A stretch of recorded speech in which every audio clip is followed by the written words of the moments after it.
भरधाव कारने पदचाऱ्यास उडवले.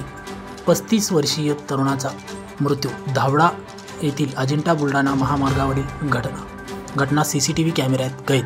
आज दिनांक 11 डिसेंबर 2024 वार बुधवार रोजी सकाळी 8 वाजता मिळालेल्या माहितीनुसार भोकरदन तालुक्यातील धावडा येथील अजिंठा बुलढाणा महामार्गावर रात्री 11:30 वाजेच्या सुमारास भीषण अपघात झाला आहे.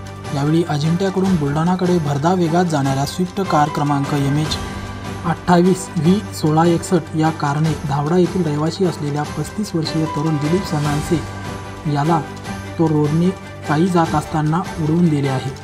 यावेळी त्या ठिकाणी उपस्थित असलेल्या नागरिकांनी व हॉटेल चालकांनी या कारला थांबवले. तोपर्यंत मात्र कार चालक घटनास्थळावरून फरार झाला होता.